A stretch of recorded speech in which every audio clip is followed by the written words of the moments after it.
With them niggas getting money and with niggas who gang bang. You niggas too frilly, you too strange. Cop some better work, hit the block, save up, get a new chain. I see my uncle hop in a new range. He taught me how to rap, bubble pack, now I got me some new flavor. I know y'all niggas thought that y'all had me, but the glick in the stash, she tried me. Get popped like acne, we got buttons on the back of them ratchets. Two turn can't relax me, rock designer, bitch, ain't none of us tacky. Ain't have nothing but some noodles in the crib.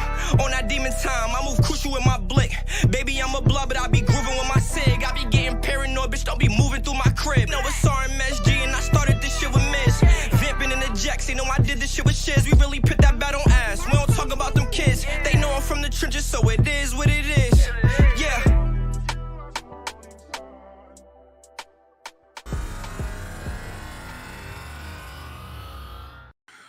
What's good? What's good? It's a 10A podcast on the Norms of the World Network. It's your boy Norms, and we are live. And boxing just continues to get better. But let me bring on my guest co-host today for the 10A podcast, my man Marco Boxing. If y'all don't know, got the smoothest breakdowns on the internet. You know what I mean? My man Marco knows how to throw them hands, and he knows how to talk that stuff. But Marco Boxing, listen, I don't know why people keep saying boxing is it's getting less, you know. I feel like it's building a lot more. Like I feel like you're getting a lot more excitement. I feel like these boxers are starting to understand and utilize social media a lot more to bring excitement to the fight. Shout out to Jake Paul for really teaching some of these guys. You know what I mean? But you know, I mean, the presser was yesterday. I thought it was hilarious, man. I'm not gonna lie. And I wish social media was around in the 80s and 90s. Where we could have caught a lot of the Mike Tyson stuff, the Hector Camacho stuff leading to the fights. Can you imagine what boxing would be? Social media would be for boxing back then. How much bigger the sport possibly could have been. I mean, what do you think, Marco? Yeah, I mean, yeah. Social media helps in terms of that, but I'm kind of getting sick of social media, man. I liked back in the day when we could all bond over a few things. Now there's so much available that it divides us. Back then, that kind of stuff would unite us. You know what I mean? When MTV, that was all the music right there. You could all, music, whatever the artist signed, there was only, 20, 30 artists at a time. People would always hear all the songs, know the songs, bond over it, talk about it. Now it's like everybody and their mother is releasing stuff, and people are getting famous, let's be honest, for things that they probably shouldn't be getting famous for, but it just catches virally. But on the positive side, think about this. You don't have to wait for promoters to get popular anymore. Back then, you had to wait for the promoter to push that button. Even with music, if you wasn't a priority at Def Jam, right, you had to wait for a budget. You had to wait. You had to sit. I'm with you. Like, wasn't young MA, that's her name? She was one of the first to go like independent, right? Young MA, a lot of these people, and I feel like boxing has been so stuck in the past that they're now starting to realize it. And that's why I got to shout out Jake Paul. Jake Paul really invigorated what we're seeing today, inspiring guys like Rolly Romero. Rolly Romero, to me, is not a great boxer, right? But social media has made it to where he can make money and people want to see him fight. I don't think Rolly's a great boxer at all. But he's entertaining. He literally is hilarious. I think he's better than people give him credit for. I don't think he's a great boxer, but I think he has a chance of beating anybody because he could punch so hard and he's so awkward. Yeah, no, 100%.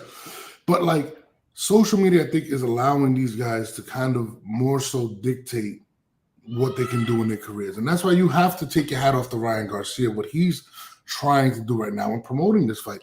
And people keep saying, if he loses this fight, whatever. Listen, as long as it's a good fight, he's going to continue to be a cash cow because he has social media in the palm of his hand. Whether it's his crazy antics he's doing, going on Twitter Spaces, talking about that he's high as hell. Everybody's talking about this Devin Haney and Ryan Garcia fight, and a lot of it is because of the stuff that's going on transpiring on social media. But what you think of what did you think about the presser last night? hold on, my bad. The presser. Well,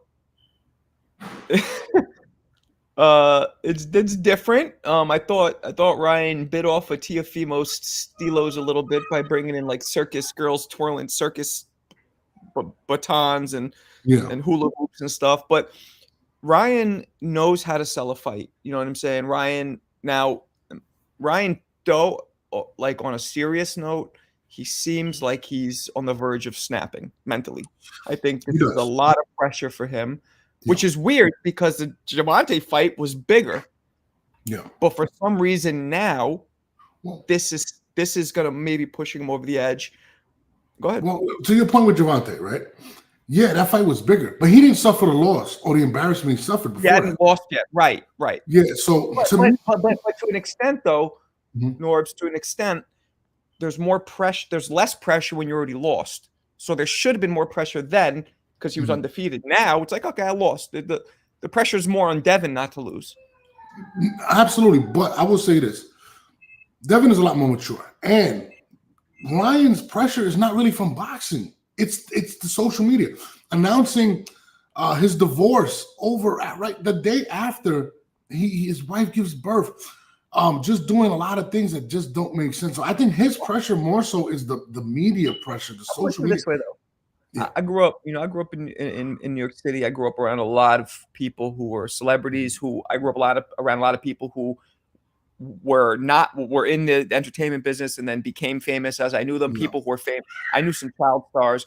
And the point is, when all they know is the media and the attention in their face, to them, it becomes normal. Like, yo, not like you and me would be like, yo, let me get some dinner. To them, it's like, yo, let me get some dinner and let me record every second of this dinner. It's just what they know. Yeah. No, and so he does it himself, but he doesn't know any different. Because everything he does has got him millions of followers and all this fame and all these fights where he's making way more money than anybody else. And you got to think about it too. The pressure's different back then. Not everybody had a camera. Now everyone has a camera. You can't use the bathroom without somebody pulling out, doing the TikTok things of that nature. The things that Mike Tyson, Darryl Strawberry, Hector Camacho, Lawrence Taylor were able to get away with back then, it's not possible anymore. Like, you got to think about it. Like, it's an immense pressure. Your phone is literally your tracking device. Every time he lifts that phone, he feels like he has to respond to a fan. Guess what he does? He responds to a fan. He has to make a show. And I think that's the difference between him and Devin. I think Devin kind of uses his dad as a shield. His dad is the one that takes a lot of the shots, and Devin kind of is more professional with it. He doesn't jump out. And you look at his dad. His dad doesn't really – Ryan's dad doesn't really deal with that too well. In fact, yesterday, making a somewhat racist remark to Bill Haney after Bill Haney started to roast him. It wasn't somewhat racist. It was – you don't call somebody nappy head or whatever the hell he said. Like, it's because, and his perspective was, I guess, dude said that he had a toupee on his head. So he's like, oh, you want to talk about hair? But, I'm white, so I don't know if Mexicans are allowed to go there. I don't think they are. Yeah. Like, I know Boricuas, like, you guys could probably go there. It's okay. Yeah. But I don't think Mexicans can go there. Listen, prejudice, racist, is universal. I don't believe that one person can't and another can't. I'll say this about the situation. I grew up in Bensonhurst, Brooklyn, right? So I grew up all Italians. All Italians. I was the only Puerto Rican in that area, Marco. Ooh. So I got to see all types of racist humor. So the tolerance that I have is different. I grew up hearing black jokes, Jewish jokes, Chinese jokes, Polish jokes. I grew up in Hell's Kitchen, same shit. And we used to all fuck with each other, but it would be out of love. Yeah, exactly. Right?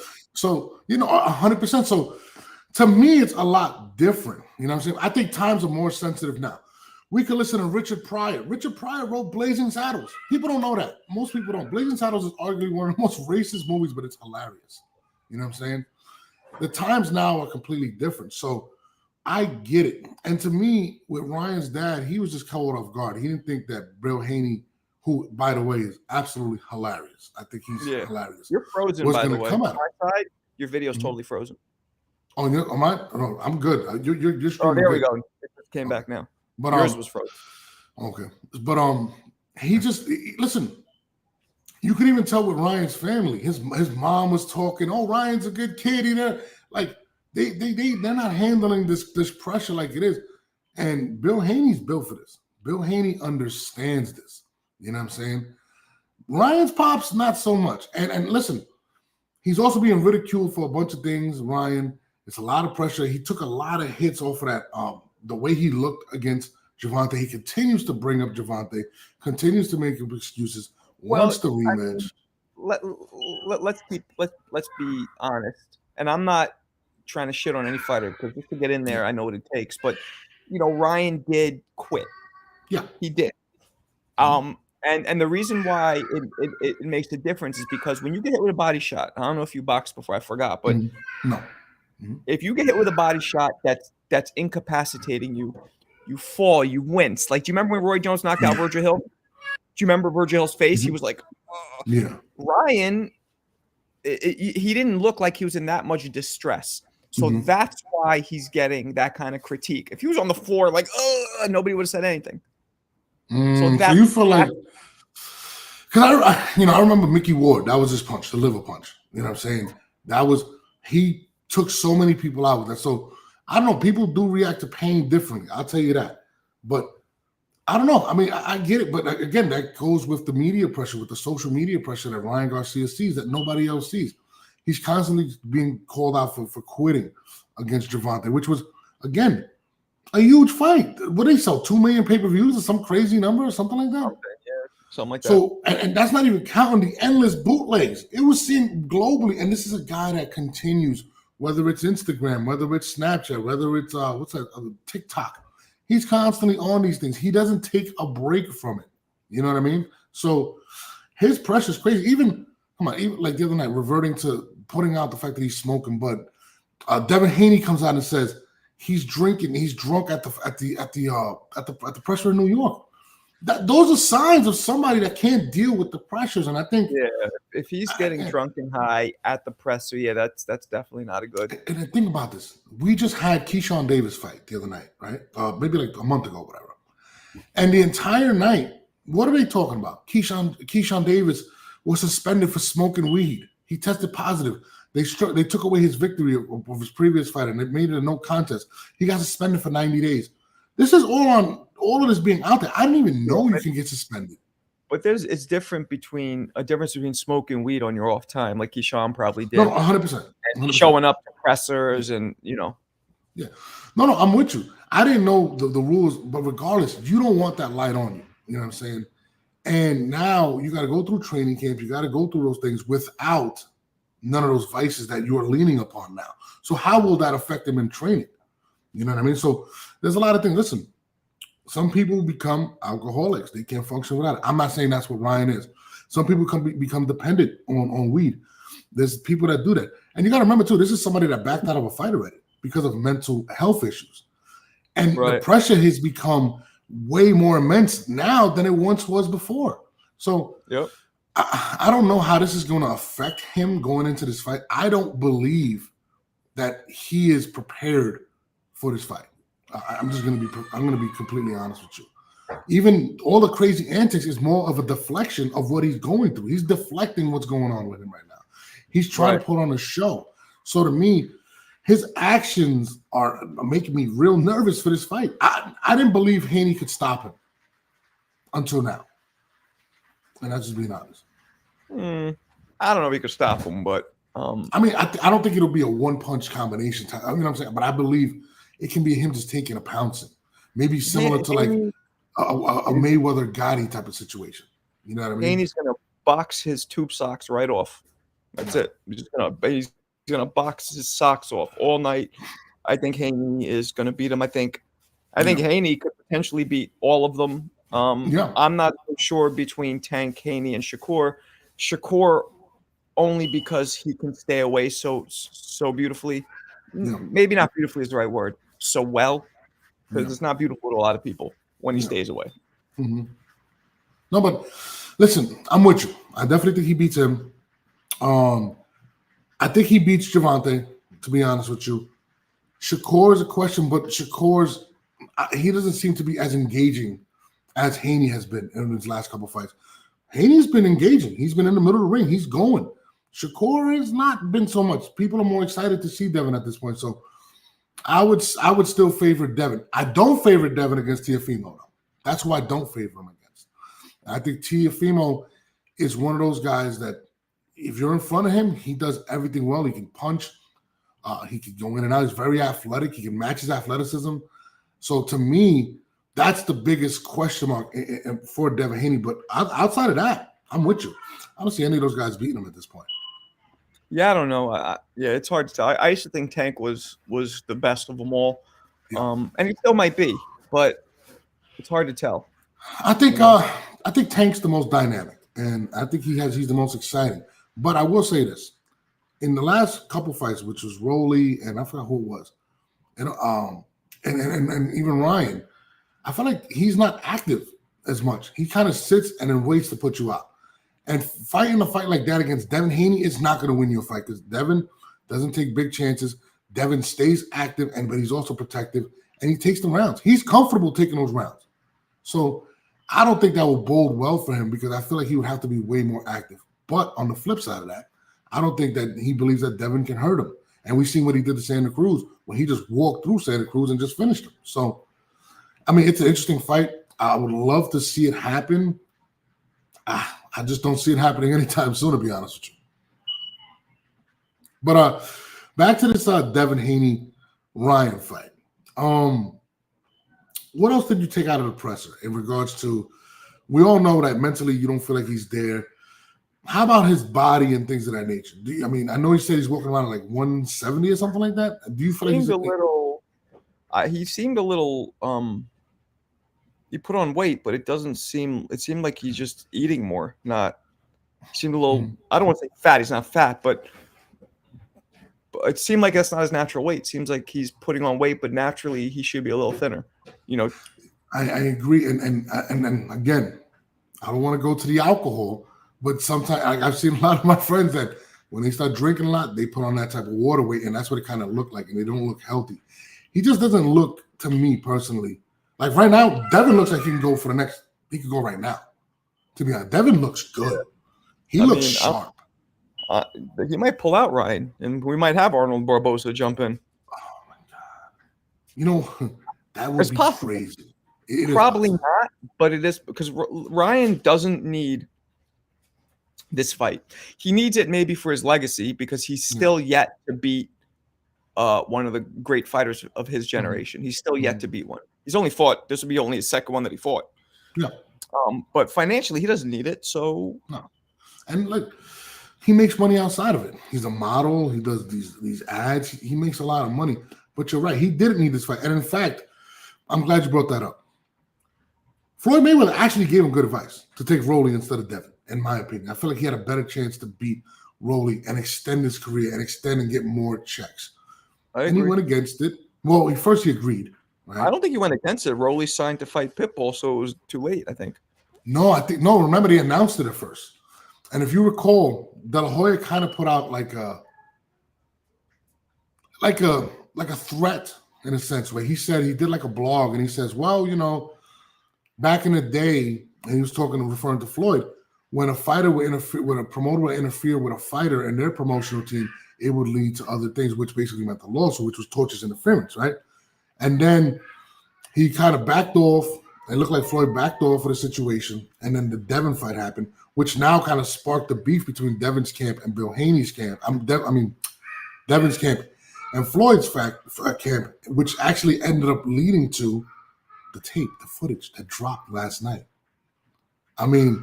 Boxing, there's so many great storylines. I'm sorry, I'm enjoying this shit. I know you probably don't, Marco. You look at you from the old school. I just want these guys to strap them up and fight, but a lot of this other drama is adding to the excitement of boxing. You know what I mean? I just dropped a breakdown of that video.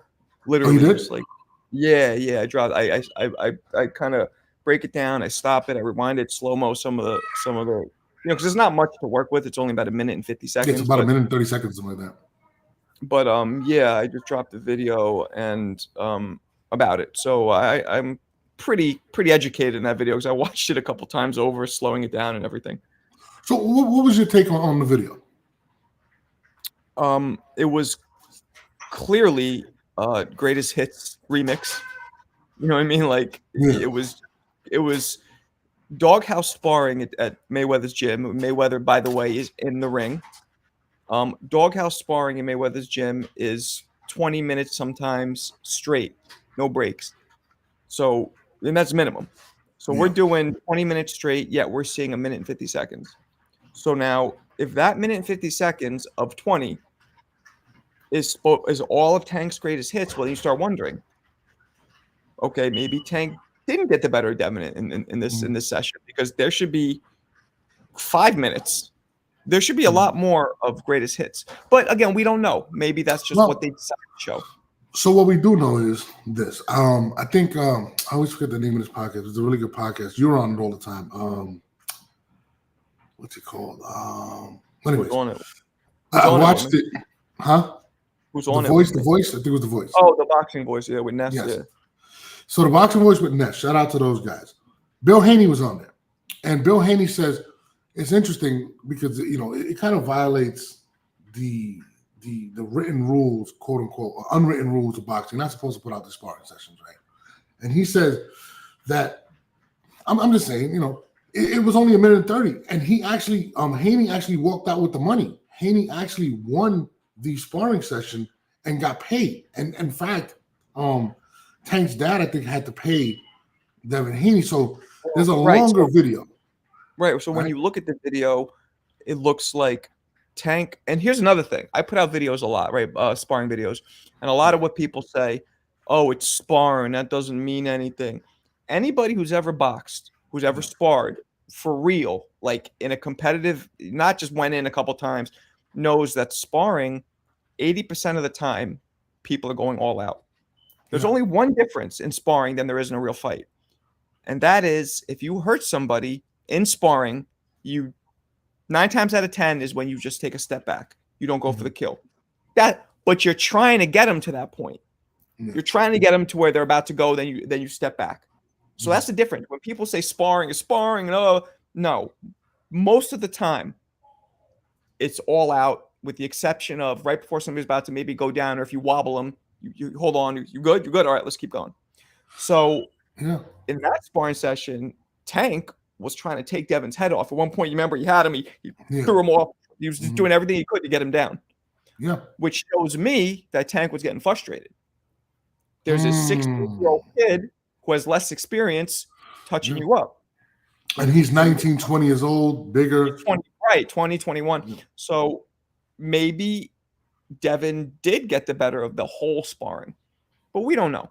And I don't take much of that into today, because 16 is, if that was a couple of years ago, okay, but Devin was still a child. He was a child, yeah. So I don't know what would happen if they fought now. If anything, it makes me feel like Devin probably would do pretty well, because he was able. He at no point was Devin hurt. He was a little overwhelmed at one point when Tank was all over him. He took it better than I expected, to be honest with you. Because the original story was, I think Adrian Broner said he hit him with a shot and he bent over and that didn't happen. That's when he jumped in. That didn't happen. We saw Adrian jump in, and it was not even in a point where Devin looked hurt. Actually, and Adrian Broner said that he buckled over like he was hurt, and that's when he jumped in, which is not true. Here's what it was. I've been there, right? I remember watching one of my boys who was young, or not young, but young in boxing, Green, who didn't fight, and he's in there with somebody with experience. And this dude was going at him. So oh shit, this could end up badly, because you see the intention on the guy's face, and you know that your boy doesn't have the tools developed to handle it. So you go in, you're like, yo, chill. Like, this is like a form of bullying. And most fighters that I've been around, we don't get off on whooping people's asses who we have way more experience than, because you don't learn that way. Let's be honest. It was in front of Floyd, doghouse rules. He was a prospect coming up. I think he was like, he was really popular. And I'll tell you this, Gervonta definitely didn't want to send a message. He was going all out. And maybe you're right. Maybe Devin was touching him up. Maybe Devin was getting him. And let's be honest, why didn't they put out the whole video? That's why the Floyd Mayweather situation clearly it was edited to a certain point. Why wasn't the whole video played? So to me, it was really intentionally to damage Devin Haney, which now you have to look kind of deeper, like what's going on? What's the beef now with Floyd? And then Bill Haney came out and said that pretty much that Devin was the reason that Floyd just stopped boxing against professional boxers because of the last sparring session that with Devin. And Devin apparently was putting on Floyd. But to me, to see that video was edited like that, it's definitely deeper. And to me, they should have dropped the entire thing if they were going to do anything. What do you feel about that? I think Ryan's just promoting the fight with Haney. I think that's the purpose of this video. You want to show, because most boxing purists know that Devin is going to beat Ryan relatively easily, right? Yeah. So to create some doubt and some anticipation, you want to maybe throw Devin off his throne and say, look, there's Devin getting his ass whooped. So that means I probably have more of a chance because Devin's not Superman. And that makes people say, oh, well, this fight might actually be close. It might be fun. Let me buy tickets. Let me buy pay-per-views. So that's my opinion on why that video was dropped. And also, maybe Ryan felt embarrassed from the press conferences because but I'm shitting on him. Let's take it a step further. Does that make you not want to see Devin versus Gervonta? Because remember, he's been wanting to fight Gervonta for the longest, and there is still ties between Gervonta and Floyd, right? No, it kind of comes off. Go ahead. It kind of comes off as if, you talk crap about me, and I'm going to make people not want to see possibly you versus Tank, which would be your biggest payday. Can Devin Haney and Bill Haney take that as sabotage coming from Floyd Mayweather? Can they take what as sabotage? So a lot of people online are saying, yo, Devin got his ass whooped. This is what would happen. Would that could it be taken like, yo, this can be a situation where maybe people may not want to see that fight because now they don't believe Devin can beat him, and it can be a sabotage towards Devin. Do you think Devin's camp, Bill Haney, takes it like that? You don't think so? No. The only way it could hurt Ryan is it could hurt his credibility, because you always want to. And if you look at Floyd never shitted on his opponents, because if he paints the picture of his opponents being garbage and then he goes and beats them, so what? But if he paints the picture of his opponents being all the way up here and he beats them, well, that makes him all the way up here. Yeah. So this could do that for Ryan. The only negative, it could be like, well, Devin's garbage anyway. Look how Tank beat him up. Who cares? So you beat him. So what? That's the only way it could affect Ryan negatively. But overall, I think it's a smart move because now we're all talking about it. I mean, Bill, I know Bill. I've spoken to Bill before, in person. Love him. He's smart. And Genius. he is a very good promoter. Excellent. And he's the best. He's even doing these little goof, like these little funny videos where he knows that you only have one chance in boxing to make a lot of money. Yeah. You know what I'm saying? And he's taking full advantage of that, which he should. I'm a huge Bill Haney fan. I'm going to go to one of these Devin fights with a Bill Haney t-shirt. I'm going to I love what Bill Haney's doing for Devin. I'm not going to lie to you. I love it. I mean, he's the black Jake Paul. I'm going to say that. Literally, bro. Like, he's on every social media. He understands the game. He studied it. He knows how to protect his son. He knows how to make people upset. He's very well versed. I mean, I love everything about what Bill Haney's doing with Devin right now, bro. Like, he's amazing. And I think this is going to take Devin into a whole nother level of money, promotions. He understands the game, and I think he's going to be the next big player in this situation. So, yeah, I mean, listen, I love watching Bill Haney, man. I'm not going to lie. And I got you. I think he is going to spin this in a positive way. I think he's going to get the Teofimo fights. I think he's going to get Gervonta. He's going to get in under Gervonta's skin, and I think he's going to get that fight, and he's going to be victorious in it. I think. Listen, I'm with you. Bill Haney is that guy right now. On the flip side, right? We both agree that Devin's going to win. Now, depending, of course, on how Devin wins this fight, right? How does it affect Ryan moving forward? Is he still going to be the big draw? Because honestly, it's Canelo, it's Gervonta, right? And then it's probably Ryan. in terms of making money, like it's kind of crazy if you really think about it, right? I mean, who Jake else Paul. would you say? Tyson Paul. Fury? Jake Who? Paul. Jake Paul. Yeah, Jake Paul, but Tyson Fury, Anthony Joshua. Deontay Wilder kind of fell off. It's not him, but he's in the 5. Benavidez is not he doesn't make nowhere near Ryan Garcia money. No, he doesn't. No. Maybe Inoue, but I don't even think Inoue makes that much money. No. But think about it. What does it do for him? And do you even think that he even cares about it? Because there was something that he said in his presser that kind of caught me off guard, right? And it was they named his 4 opponents, and he said, after I get these 4 opponents, I'm going to retire. And Devin Haney came out and said, this guy's in it for the money, not the legacy. He's not what we need in this sport. And when he said that, which I believe those fights can happen consecutively because of his popularity, and I believe in order for him to continue to make that money, it has to be somewhat consecutive. Does it affect Ryan Haney moving forward, how he loses this fight? Does it affect? Wait, say that again. Like, so does it affect? So he's a top 5 guy making money. Do you think if depending on how he loses this fight, moving forward, will it affect him possibly getting the big fights and the big money? What do you think? You think so? If he just gets destroyed and he's not even entertaining to watch, yeah, it'll affect him. It'll be bad. I mean, Gervonta destroyed him. He knocked him out the body shot, and he turns around and he's got a big pay-per-view. I don't think Gervonta destroyed him. Gervonta really just landed 2 good shots. He made him quit, right? He did, but he didn't destroy him. And Ryan was aggressive. He was throwing, looked fast. He looked good-ish. Only for, what was it, 3 rounds, whatever it was. So I don't think Gervonta destroyed him. But Gervonta is also Gervonta. You know what I mean? So if anybody else does that to him, then you're like, wait a second. That's what Gervonta does, but Haney doesn't lay people out with 1 punch.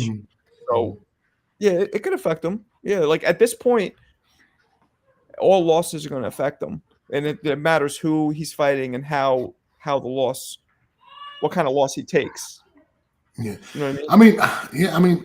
Do you question his dedication, especially saying that if he gets these 4 fights, he's done? Do you feel like Ryan wants to be great, or do you feel like Ryan's just saying, "Hey, let me get this money and get out of here"? I'm sure he wants to be great. You're not in this sport since you're a child as an amateur, and because people forget Ryan is an accomplished amateur. He didn't just go from TikTok to the boxing ring like Jake Paul did. 15-time national champion, right? Right. So yeah, he wants to be great. It's a lot of pressure, and I actually kind of feel bad for the kid. Like if you've noticed, he's developed this like nervous twitch where he's like, you know, like. And that's a new thing. Some people said it was coke. That's what he said, and that's what he said. I only smoke, and I only, I only drink. Yeah, I don't know. I don't think that's coke. I think that's a nervous twitch. And I feel kind of bad for him because he said it too. He was trying at the press conference to appeal to people's human decency. Like, you guys don't know what it's like to make all this money and then have all this pressure on your shoulders, and you judge them. And yet you got people like, oh, crying about your money, pussy boy. But it's like, no, he's right. Boxing is a lot of criticism. People love criticizing people in boxing. Yeah. You're like a female. Those are female tendencies. Or you're a duck. You're scared. It's like people have human emotions, and just like I feel bad for him a little bit. I do. No. I listen. I like Ryan personally. I think he's dope, and I think people tend to talk like, oh, you're crying, you're rich. Bro, how many people have killed themselves having all the pressure in the world? And especially in today's world when there's more pressure. Listen, Kurt Cobain killed himself in the 90s for whatever pressure, whatever it was. Social media is adding that times 1,000 right now. And Ryan is a social media star. He's big. He's as big as he is outside of boxing than he is in boxing. And that's what's appealing to fighting him. So I definitely do feel bad for him. I'm a fan of Ryan Garcia. I want to see him win. In fact, I wanted him to beat Gervonta, and that's just being honest with you. I think he's very talented, but I do believe the outside is affecting him. He's doing a lot of crazy things that make no sense. And even yesterday with the, when he was on Spaces, he had to fix it the next day. Oh, let me put out these videos of me training, or me going to the jiu-jitsu gym, or let me do this. Or He's doing a bunch of things to deflect the fact that he's going through it, showing up, trolling Devin about the Puffy situation, showing up in the horse, everything to take the eyes off of his mental state. And you're right, when he's sitting there, he looked frustrated. There was moments in that press conference when I'm looking at him, and he just wanted to get out of there, especially even the racist thing when his father said something. You kind of tell he's like, yo, just move forward. Let's go past it. Derek James leaned over and whispered something to the father. I wonder what he said. Like, yo, nah. Like he looked at him and was like, dude, come on. We've been putting out fires over the last couple weeks with this kid. Let's not continue. Let's not add the racist card. I wonder if it offended Derek a little bit because, that's it puts Derek. It puts Derek in a tough situation because he's training him. Imagine if Derek James felt offended to the point where he backs out of the fight. If he says, you know what, I don't want to do this fight now. You just offended my people. Derek, I used to interview Derek all the time, and when the Spence fight came, he was like, I hate doing interviews. He just doesn't want to do them anymore. So yeah, I mean, you don't want any. He didn't say anything. I didn't watch Derek James say anything when the clips that I saw. I didn't get to see the entire thing, but it almost seemed like he was trying to play a buffer in a sense to kind of reel him in. Ryan, chill out. Like Ryan would kind of look sometimes when he'd say stuff, even when he yelled out at the crowd, when he was like, I'll F you up. I'll go up there, and Derek is like, dude, didn't we just have this conversation? Like, we can't do this. And that's what I'm saying. It's I don't want to call it a shit show, but it's a show, some type of a show. And it's definitely clearly messing with Ryan at this point. But you're right. Derek James, and Derek James did receive criticism for his last fight with Ryan. It didn't seem like him and Ryan were on the same page. Derek James is a great trainer, but people, they're saying it's going to be the second time around, it's going to be a better time. You know what I mean? It's going to be a better situation for Ryan. So, we'll see. And listen, you got to give credit to Derek James, right? Let's be honest. The NBA, right? It's not a lot of great coaching going on anymore. Why? Because these players make too much money, so you can barely coach them. So how can you tell this kid that's a millionaire who made $41 million to do anything? He close that door? Hey, Papa. You know what I mean? How can you tell him who's a multi-millionaire what to do? Derek James is definitely facing something that's a crime. I mean, what do you think about that? In terms of Derek facing the difficulty of what Derek James has to face. He's facing a multi-millionaire that is going crazy on social media. We don't even know if he's listening to him. And if you watch the last fight, there were things that he did that we know Derek James did not teach him. So what do you think is the difficulty of him actually trying to get through Ryan at this point? Yeah, I mean, it's rough. He has a full plate, AJ, Errol, Derek, Ryan, and he also trains Frank Martin, right? I think so. I think somebody else who were missing. I think it's Frank Martin. Yeah, it's a lot. It's tough. Maybe that's why he doesn't want to do interviews anymore. He went from just having Errol, the main fighter, to all these other guys now. Yeah, I mean, listen, he definitely got a full plate. He's trying to get people to want to see Errol Spence fight. He's trying to deal with the Ryan Garcia thing. He's definitely got a lot on his plate right now. And I mean, regardless of that, I'm definitely looking forward to seeing what's going on. I want to see what happens within the next couple of months. I think when they do the behind the scenes of 24/7, they need to start doing it from now. I don't want to wait weeks before. I want to see what's happening now. That's the one thing about this fight that I love, that they've got me tuned into every aspect of this fight. Yeah, you know what I mean, I unfortunately don't think it's going to be very competitive, the fight, but no, yeah. I'm with you. I think the Barclays said, are you going to pull up to the fight? Yeah. Oh, man, I might have to run into you, man. I owe you some drinks, man. I don't know. You know what I mean? We definitely got to do something. I'm thinking of going April 20th. Florida? You're in Florida, right? No, I live in Georgia. I live in Atlanta, but, I fly all the time. Okay. So, yeah, I could walk to the Barclays Center from my house in like 10 minutes.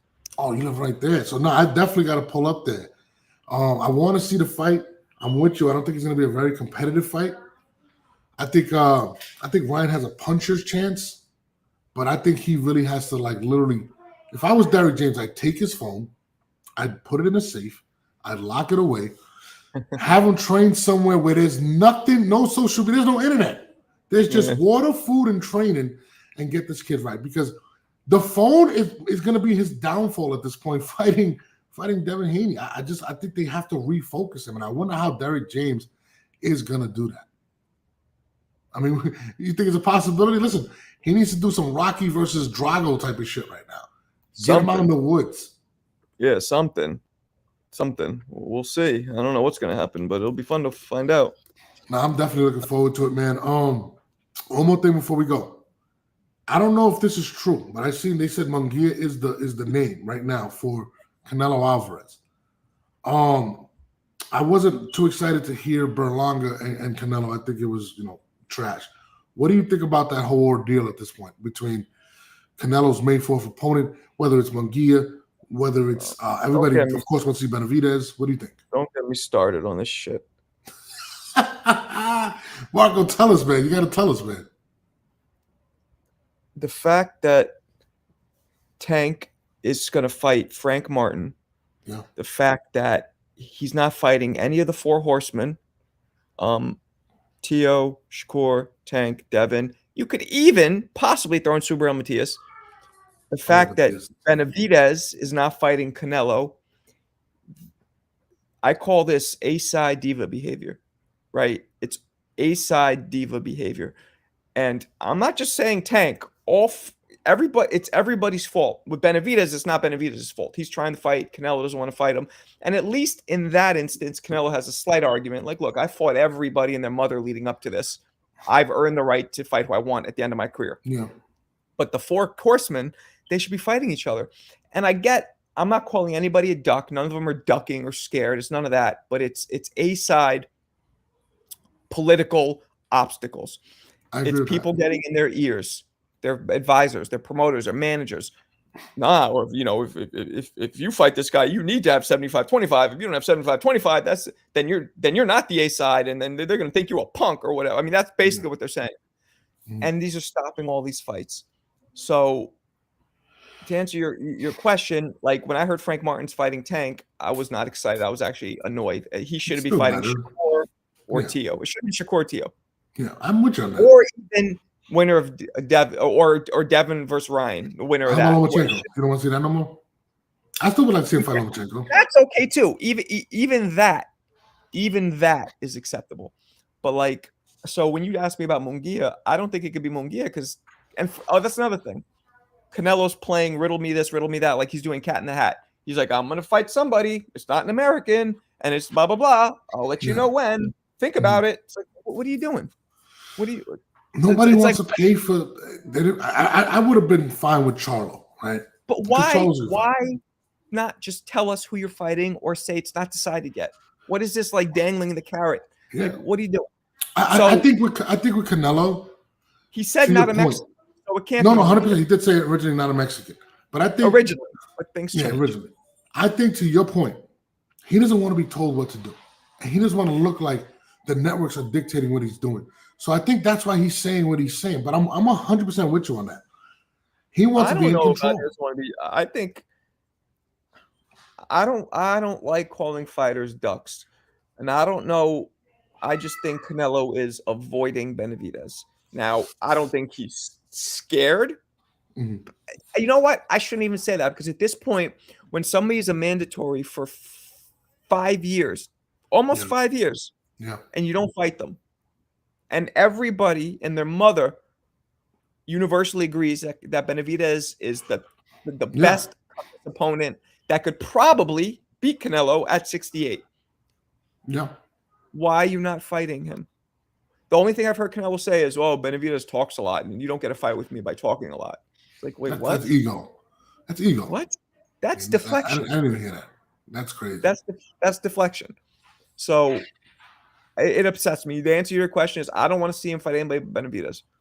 But it looks like Benavidez is going to go and try and win a 75 title and then probably fight the winner of Bivol and BF. It looks like Benavidez is done with 68 anyway now. I think he'll come back down to fight Canelo. But I think you're right. But I think a lot of it's ego. Benavidez is really good. Benavidez does talk. But Benavidez has calmed down his talk recently. He doesn't talk that much. No, but he came out. Listen, I don't take it as disrespectful because I like Benavidez. I'm a big fan of Benavidez. You know what I mean? But Canelo, I feel like it is a little bit of ego, and I'm a huge Canelo fan. Just like you, I want to see him and Benavidez. I'm sorry. I want to see Benavidez him 1, Benavidez him 2, Benavidez 3. I want to see them guys go at it because I think the fight's going to be amazing, personally. I don't want to see Berlanga. I don't know how Berlanga jumped from top 20 to the mandatory, which to me, I hate that about boxing. It's going to be Charlo or Berlanga. That's my guess. One of the two. Probably Charlo, but it could be Berlanga too. They're saying the networks. They're saying now that PBC doesn't. PBC didn't want to pay. They're saying that the Zone doesn't even want to pay to see Berlanga at this point, which is crazy.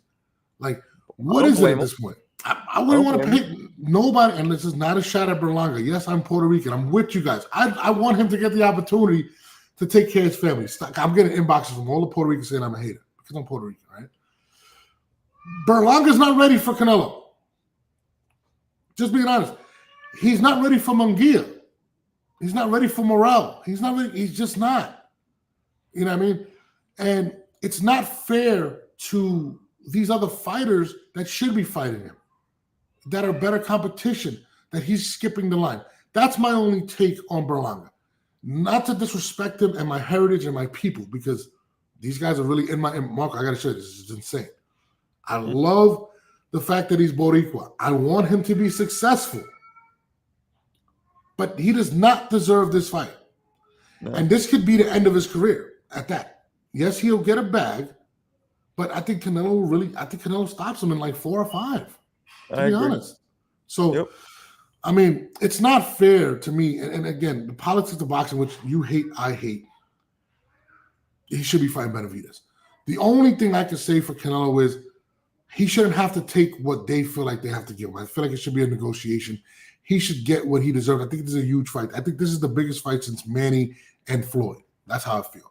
So, to me, they walked out with what, like $150 million each. I believe that that's what Canelo should be getting for this fight. And I think Benavidez should as well. Him taking the minimum for the fight is ridiculous to me because he said he was going to take the minimum just to take the fight. And I don't think that's fair. And Canelo still. Yeah. And that's minimum. My thing. 100%. He knows once he beats Canelo, and he knows the minimum is just the purse. There's probably back-end sales and all that stuff. So he's not going to walk out with just $4 million. No, 100%. And I think, and I'm hoping, I'm praying because I love Canelo. I don't want people to, because I feel like he's the most critiqued individual.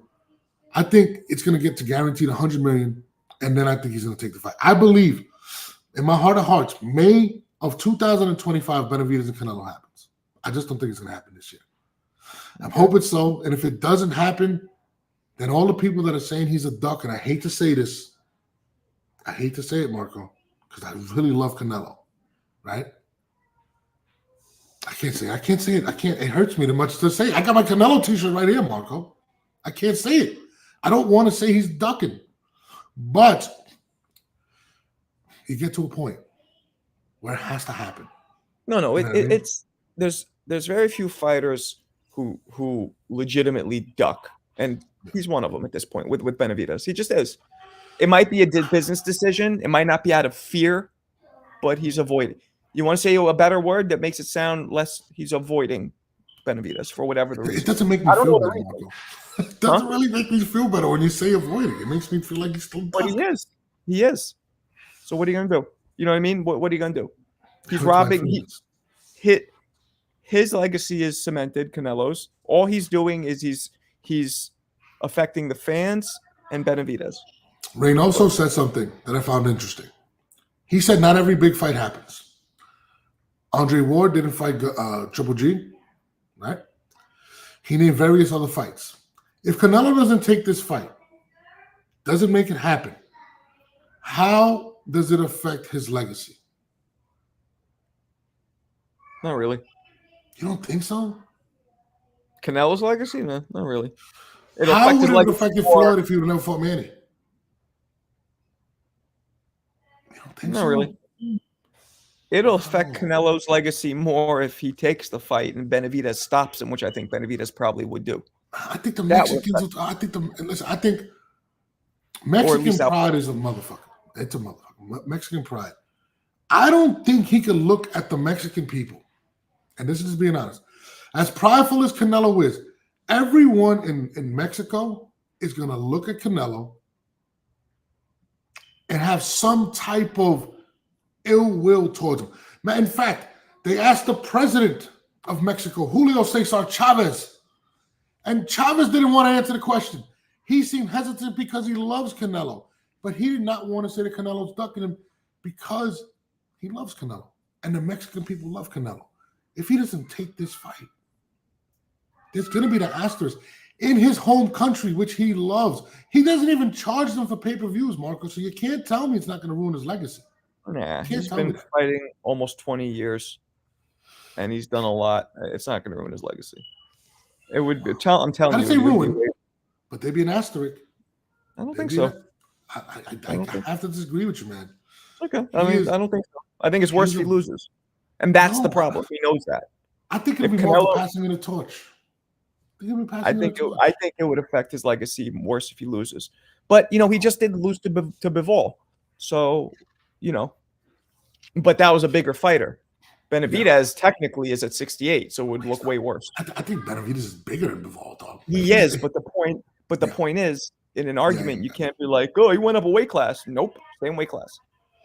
Yeah, I mean, listen, I disagree with you. And like I said, I love your stuff, right? I love it. I think you have the best breakdowns in boxing.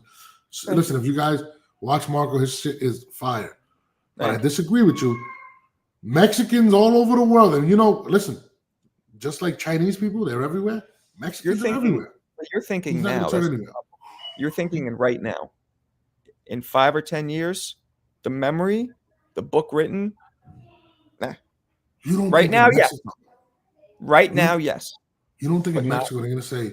Think about it. Let's take this into perspective. When he leaves Canelo, Benavidez is like 25. He's going to have the next 10 years of popularity. Benavidez is going nowhere, right?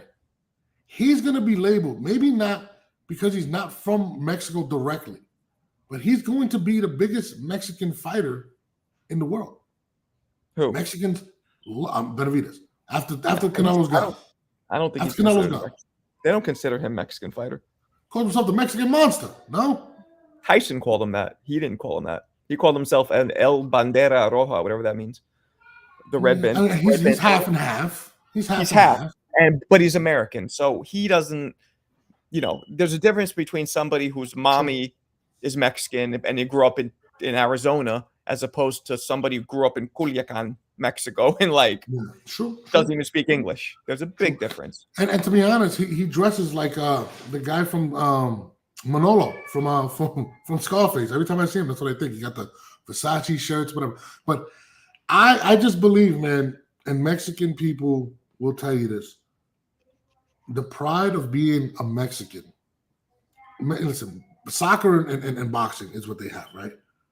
It's major, man. I just can't see Canelo going back to Mexico, not fighting Benavidez, retiring, saying, I'm not going to do it. And when Reynoso was saying what he was saying, he looked shaky. It just, I want to see it, man. And Canelo, I love you, dog. Don't get it twisted. I consider you Puerto Rican. I traded Berlanga a few years ago for you. Okay, so we consider Canelo Puerto Rican too. Just let you guys know. Just let you know. He's Puerto Rican. But all right, man, whatever. But on that note, I'm gonna let you go, Marco. I appreciate you. Let them know where they can find you, my brother. Thank you. Marco Boxing. It's Marco 3_ boxing. Once again, Marco 3_ Marco with a K, 3_ boxing. YouTube, Instagram, TikTok, all that good stuff. Make sure you watch these breakdowns. My man really breaks stuff down. And I'm not even talking about recent. He's breaking stuff down with Sugar Ray Robinson. Like, it doesn't matter. He's breaking everybody down right now, bro. Ryan, so, I just broke down the sparring between Tank and Haney. You guys want to check that out? Listen, guys, he has a lot of good stuff, man. I definitely appreciate you, my brother. Thank you. I'm up, man. My man. Peace. Make sure y'all go check out my man Marco, man. We're going to keep this thing going every day at 12 p.m. Today I started late. My other co-host, he's hurt. I mean, no, he's going through some things, but we will be back. I'm gonna do a live probably tomorrow before the fights. I think Jake Paul and Amanda Serrano fight tomorrow. I'm looking forward to that. I will be in the I won't be in the building. I wish I was in Puerto Rico watching that fight. I'm not gonna be there, but I will be tuned in. Make sure you tune in. But Monday through Friday, the 10A podcast is going to continue to grow. We're going to get big, bigger, and bigger, and bigger. This is what I love to do. This is what I love to talk about. It's your boy Norbs, and we are absolutely out.